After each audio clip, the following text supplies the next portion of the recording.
सभी को नमस्कार। कल अपन केंद्रीय प्रवृत्तियों के मापन में मध्यमान की चर्चा कर रहे थे। आज हम मध्यांक जिसे मीडियन कहते हैं उस पर चर्चा करने जा रहे हैं। मध्यांक क्या है? किसी श्रेणी के मध्य पद होता है जो उस श्रेणी को दो बराबर भागों में इस प्रकार विभाजित करता है कि आधे पद मध्यांक के ऊपर होते हैं और आधे पद जो है मध्यांक के नीचे होते हैं। अव्यवस्थित आंकड़ों में मध्यांक बीच के पद का चयन कर के प्राप्त कर सकते हैं। जैसे कि श्रेणी ए, श्रेणी कह लो 10, 11, 12, 13, 14, 15, 16 का मध्यांक बीच का पद अर्थात क्या होगा? 13 होगा। और इसी तरह अगर हम दूसरा उदाहरण लें कि किसी विषय में छात्रों के द्वारा जो उनको प्राप्तांक प्राप्त हुए हैं वो है 22 से 27 से 34 से 31 से 22 से 19 से 28 से 44 है, 27 है, 39 है, 40 है, 43 और 46। इन्हें बढ़ते क्रम में रखने पर श्रेणी 19, 22, 22, 27, 27 और क्या होगा? 28, 31, 34, 39, 40, 43, 46 और 46 होगा। तो इसका मध्यांक क्या हुआ? 31। मतलब ऊपर इन्होंने ऊपर नीचे लिख रखे थे पर यहाँ पर हमने इसको क्या किया? बढ़ते हुए क्रम में रखा। तो पहला हुआ 19, उसके बाद 22, फिर 27 आया, फिर 28 आया, फिर 31 आया, 34 आया, 39 आया, 40 आया, 43 आया, 46 आया। ठीक है ना? तो अपन ने इसका मध्यांक क्या निकाला? 31 निकाला। क्योंकि अंक श्रेणी को दो भागों में विभाजित किया जाता है जिसके ऊपर 6 व नीचे भी 6 पद हो जाते हैं। जब पदों की संख्या सम संख्या हो तो बीच के दो पदों का मध्यमान होता है। तो इस प्रकार हमने क्या किया? यह मध्यमान निकाला। आया समझ में? मध्यमान क्या है? क्लियर हुआ कि नहीं? पद मध्यमान के दो भागों में विभक्त हुआ। एक तो ऊपर और आधे जो है ऊपर हो गए और आधे नीचे हो गए और जो सेंटर वाली चीज़ है वो मध्यमान कहलाए। ठीक है?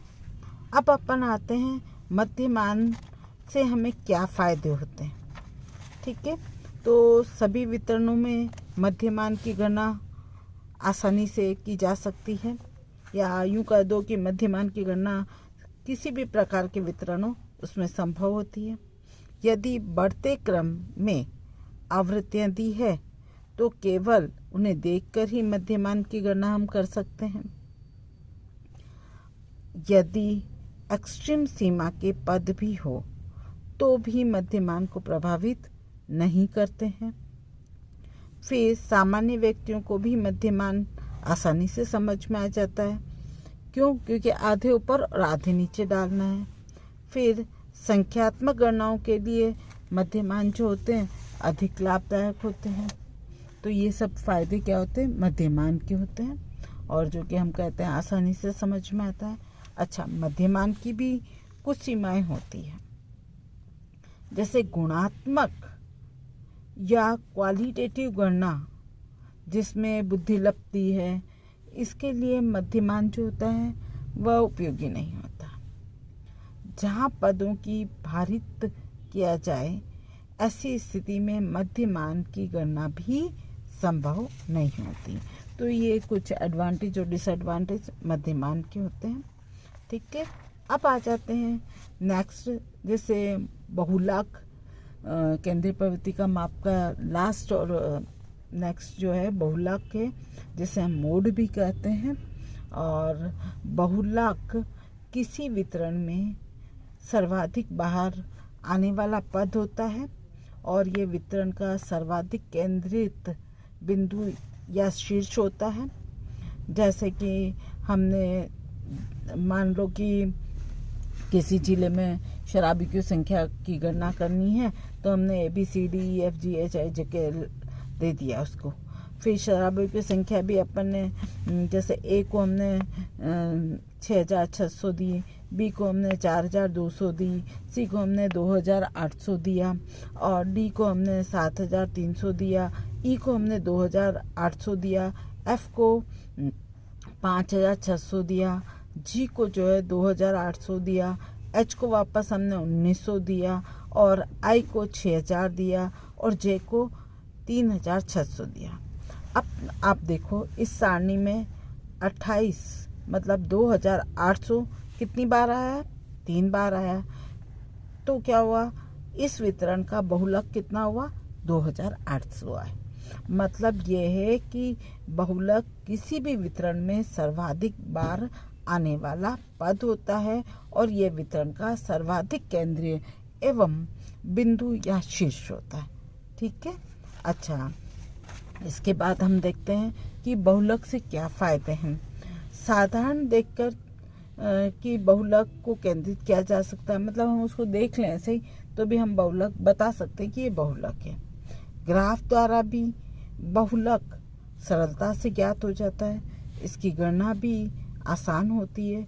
इसका उपयोग प्राय यहाँ लाभकारी होता है जहाँ इसका सर्वाधिक प्रयोग में आने वाले आकार को ज्ञात करना हो, जैसे जूते हैं, चूड़ी है, वस्त्र है आदि। इस समय ये बड़ा फ़ायदेमंद होता है।